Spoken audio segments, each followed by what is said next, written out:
Halo teman-teman dimanapun berada, pada video kali ini kita akan membahas temanya tentang Paulus ya. Benarkah Paulus membatalkan atau Paulus mengajak kita untuk melanggar hukum Taurat? Mengajak manusia untuk meninggalkan hukum Taurat? Jawabannya adalah tidak benar ya. Tapi sebelumnya saya akan berikan sebuah ilustrasi ya. Jadi sahabat-sahabatku, jika di dalam dunia keislaman ya, banyak orang non-muslim, tidak sedikit orang non-muslim yang menuduh dan menyangka Nabi Muhammad adalah nabi palsu. Salah satunya misalkan seperti Pastor Joseph Paulsang ya, yang mengatakan bahwa Nabi Muhammad bolak-balik menghujat Yesus, Nabi Muhammad menista agama Kristen dan sebagainya ya. Nah, adapun tuduhan orang-orang seperti Paulsang itu terjadi adalah karena sikap yang tidak teliti dan tidak hati-hati dalam membaca teks-teks Al-Quran maupun teks-teks hadis. Sehingga timbul kesimpulan yang sangat prematur bahkan menyesatkan. Jika mau teliti, orang akan tahu bahwa di dalam Al-Quran justru Isa Al-Masih atau Yesus Kristus sangat dimuliakan, ditinggikan. Dikatakan di dalam surat Ali Imran ayat 45 sebagai Isa, orang yang sangat terkemuka, sangat mulia di dunia dan di akhirat, dekat dengan Allah. Dan banyak ayat-ayat yang lain. Juga ada ayat yang mengatakan bahwa Isa disebut sebagai Rasulullah, sebagai hamba Allah, bahkan disebut sebagai kalimatullah, firman Allah, dan roh dari Allah. Jadi Al-Quran sangat meninggikan Isa. Begitupun di dalam hadis. Dalam hadis, ada beberapa hadis, misalkan di hadis Muslim, juga di hadis Bukhari, dan hadis Nawawi juga memberitakan hal yang sama. Dinyatakan bahwa orang yang akan selamat bisa masuk surga adalah orang yang selain percaya la ilaha illallah, percaya Muhammad Rasulullah, juga harus wajib percaya Isa sebagai Rasulullah, sebagai kalimatullah dan rohullah. Ini tertulis dengan jelas. Kalau di hadis Bukhari-nya, hadis Bukhari nomor 1496. Namun, orang-orang yang tidak teliti dalam membaca Al-Quran dan hadis bisa berkesimpulan salah. Bahkan bisa-bisa menuduh Muhammad itu nabi palsu, bla bla bla dan sebagainya. Nah, demikian juga sobat-sobatku, kasus yang mirip atau serupa dengan ini terjadi, atau nasib yang serupa terjadi juga dengan Paulus. Jika banyak orang non-Islam yang menuduh Nabi Muhammad nabi palsu, banyak juga orang non-Kristen yang menuduh Paulus sebagai rasul palsu. Nah, pada kesempatan ini kita akan membahas ini, tuduhan ini. Bukan rahasia lagi ya. Banyak orang yang menyebut diri sebagai ustadz, sebagai kristolog ya. Salah satunya misalkan Profesor Egy Sujana ya. Yang dianggap sebagai ustadz, sebagai orang yang dianggap berilmu ya. Tapi ternyata sempat memberitakan kabar yang tidak benar juga tentang Paulus. Yaitu mengatakan bahwa Paulus inilah penyesat. Karena Paulus mengajarkan Trinitas. Tapi ternyata tuduhan seperti itu adalah tuduhan yang sangat prematur dan sangat keliru. Sebab faktanya tidak ada satupun tulisan-tulisan Paulus, tidak ada satupun surat-surat Paulus yang mengajarkan Trinitas. Tidak ada.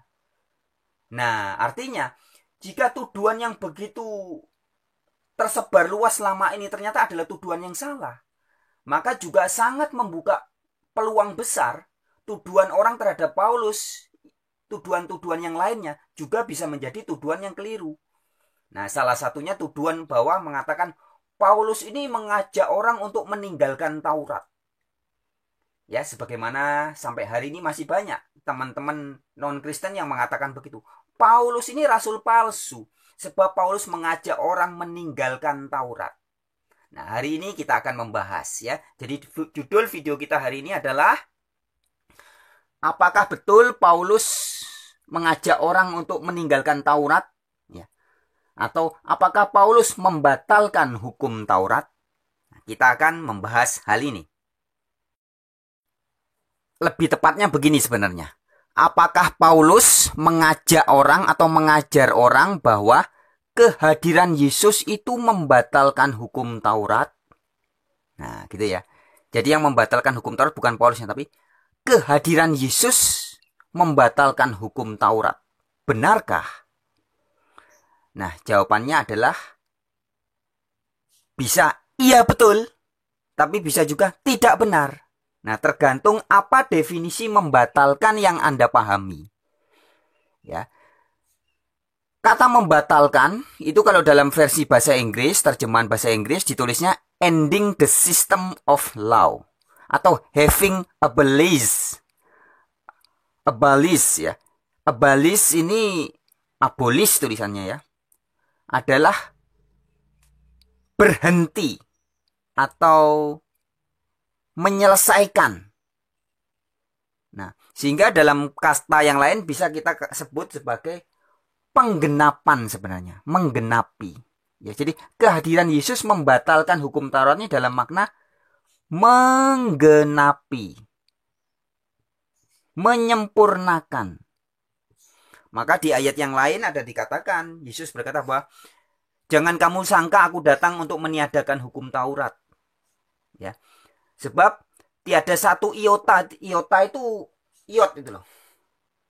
Iot itu huruf yang bentuknya gini kecil, cit, ya seperti titik ya dalam bahasa Ibrani. Tidak ada satu iota pun yang akan dihilangkan dari hukum Taurat sebelum semuanya terjadi.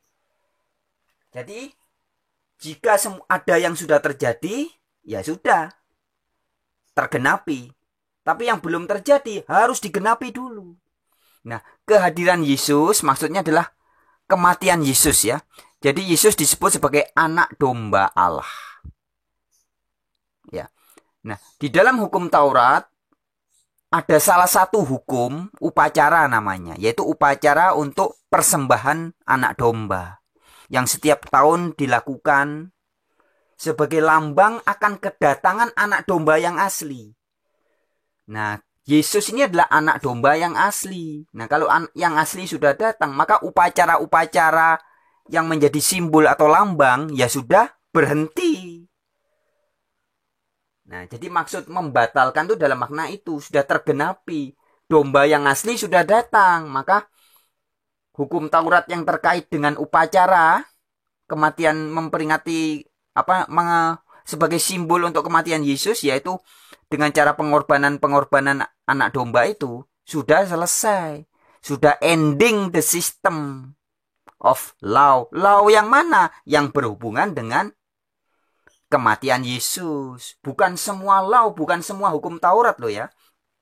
Sobat-sobatku, ada hal yang penting dipahami bahwa kalau kita mendengar kata hukum Taurat itu harus hati-hati ya. Hukum Taurat Yahudi itu kan ada banyak. Ada hukum kesehatan juga disebut hukum Taurat. Dulu misalkan ada hukum kesehatannya, salah satu contohnya. Orang Yahudi itu dulu kalau kemana-mana wajib membawa sekop. Sekop buat apa? Buat buang air. Jadi kayak kucing gitu ya. Kalau mau beol ya, ngaduk tanah dulu, buang air situ terus ditutup. Itu wajib dibawa. Hukum kesehatan ini masuk dalam hukum kesehatan. Kemudian juga ada hukum kesehatan adalah hukum larangan makan makanan-makanan tertentu. Ini masuk hukum kesehatan. Tapi juga ada hukum sipil, ada hukum upacara. Nah, termasuk hukum persembahan anak domba itu termasuk upacara. Juga ada hukum 10 perintah Allah. Jangan ada ilah lain dan sebagainya ya. Jangan membunuh, jangan mengingini, jangan mencuri. Itu hukum 10 perintah Allah. Nah, yang terkait dengan kehadiran Yesus ini, yang dibatalkan ini, bukan yang 10 perintah Allah, tetapi yang terkait dengan kurban persembahan anak domba. Nah, jadi maka dikatakan di dalam Efesus itu, oleh kematian Yesus membatalkan hukum Taurat. Ini maksudnya hukum Taurat yang terkait dengan persembahan anak domba itu, yang terkait dengan kematian Yesus ya. Bukan hukum Taurat secara semua-muanya, bukan. Jadi artinya begini, bukan berarti karena Yesus sudah hadir, maka hukum Taurat yang 10 perintah misalkan. Hukum pertama dikatakan, jangan ada ilah lain. Loh, karena sudah dibatalkan, berarti sekarang boleh ada ilah lain. Boleh kita menyembah uang, menyembah mobil, menyembah cita-cita, menyembah hobi, boleh. Kan sudah dibatalkan. Bukan begitu ya. Ataupun gini, Di 10 perintah kan ada larangan, jangan mengingini istri orang, jangan membunuh, jangan mencuri. Loh, kan sudah dibatalkan, berarti sekarang kita boleh mencuri, boleh membunuh. Ya, bukan begitu ya. Nah, kemudian makna dari membatalkan ini kita juga harus memahami. Ini bermakna positif, teman-teman. Maksudnya begini, saya beri contoh ya. Artinya makna positif gini. Ini kan bulan Ramadan ya, bulan suci, teman-teman sobat-sobat muslim. Ada ritual berpuasa ya. Nah, puasa itu kan dilakukan dari subuh sebelum matahari terbit sampai maghrib setelah matahari terbenam. Nah, kemudian kalau sudah maghrib, puasanya sudah dijalani, maka harus dilakukan pembatalan puasa. Ada orang yang menyebutnya pembatalan, ada yang orang yang menyebutnya berbuka. Berbuka puasa. Nah, ya. Pembatalan atau berbuka ini adalah menjadi wajib hukumnya bagi orang yang mau puasanya sempurna. Tapi ini harus dijalani dari subuh sampai maghrib. Nah, sehingga jika pembatalan itu dilakukan setelah maghrib, makan, minum setelah maghrib, ini menjadi pembatalan yang sangat mulia atau positif. Tetapi kalau puasanya pagi, dari subuh ya, sebelum matahari terbit, kemudian tiba-tiba jam 10 siang atau jam 11 siang, makan atau minum, maka di sini puasanya menjadi batal juga, terjadi pembatalan. Tapi batal di sini dalam makna negatif. Dalam makna negatif. Dalam makna buruk, bukan makna positif. Ya, bisa dibedakan ya, sama-sama pembatalan. Tapi kalau pembatalannya di sini, lawong harusnya dari subuh sampai maghrib, di tengah jalan sudah makan, sudah minum, maka batal. Batal dalam makna rusak, ini gagal. Nah, tapi kalau pembatalannya dilakukan setelah sempurna, dari subuh sampai maghrib, dilakukan di sini, maka ini menjadi pembatalan yang penggenapan gitu loh. Penyempurnaan. Nah, begitupun dengan apa yang dimaksud kehadiran Yesus membatalkan hukum Taurat atau ending the system of law ini bermakna positif, ya, bukan bermakna negatif. Ya, intinya sobat-sobatku, secara gampang diingat bahwa yang dimaksud kehadiran Yesus membatalkan hukum Taurat itu artinya ini loh, menggenapi. Sama seperti orang berpuasa dari subuh sampai maghrib, terus membatalkan puasa atau berbuka puasa itu maksudnya menggenapi, menyempurnakan puasanya hari ini. Ya, bukan dalam makna batal di tengah jalan begini, bukan ya. Jadi kehadiran Yesus bukan membatalkan hukum Taurat yang sudah bagus tiba-tiba dibatalkan di tengah jalan, bukan begitu, tapi menyempurnakan. Nah, untuk lebih jelasnya sobat-sobat harap memperhatikan juga di dalam surat Roma, ini ya, saya tulis di sini, dan Kisah Rasul. Surat Roma pasal 3 ayat 31. Demikian ayatnya. Surat Paulus, Roma 3 ayat 31. Penegasan Paulus tentang hukum Taurat sebagai berikut. Jika demikian, adakah kami membatalkan hukum Taurat karena iman? Sama sekali tidak. Sebaliknya kami meneguhkannya. Jelas ya? Jadi Paulus sendiri mengatakan bahwa dia tidak pernah membatalkan hukum Taurat, tetapi meneguhkannya. Nah, yang di sini dimaksud membatalkan adalah membatalkan dalam makna negatif. Adakah kami membatalkan atau membuat hukum Taurat tidak berlaku lagi? Bukan. Sebaliknya kami meneguhkannya. Kemudian perhatikan dengan baik Kisah Para Rasul pasal 21 ayat 20 sampai 24 berikut ini. Ini tulisannya Lukas ya, temannya Paulus. Menulis demikian.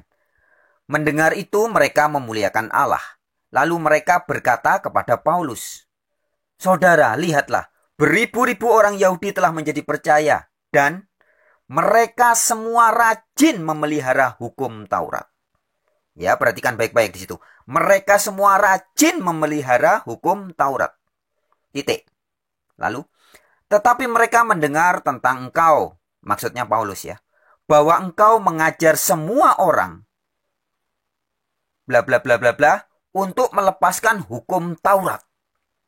Jadi mereka mendengar kabar bahwa Paulus mengajar orang untuk melepaskan hukum Taurat. Selanjutnya, maka semua orang akan tahu bahwa, perhatikan baik-baik di sini, yang saya beri stabilo kuning ini ya, bahwa segala kabar yang mereka dengar tentang engkau sama sekali tidak benar, melainkan bahwa engkau, yaitu Paulus, tetap memelihara hukum Taurat. Ya, jadi jelas sobat-sobat Warin, ayat ini begitu menegaskan bahwa Paulus tidak pernah mengajak orang untuk meninggalkan atau melanggar hukum Taurat. Sudah diklarifikasi. Ya, jadi melalui ayat ini, kisah 21 ayat 20-24 ini, kita bisa tahu bahwa ternyata kasus yang serupa dengan zaman sekarang sudah terjadi di zaman para rasul itu. Yaitu ada orang yang mendengar gosip kabar-kabar bahwa Paulus kabarnya katanya mengajak orang untuk melanggar hukum Taurat. Nah, tapi ditegaskan di situ, sebagaimana yang saya beri stabilo kuning itu ya, bahwa ternyata segala kabar yang mereka dengar tentang Paulus itu sama sekali tidak benar. Melainkan yang benar adalah bahwa Paulus tetap memelihara hukum Taurat.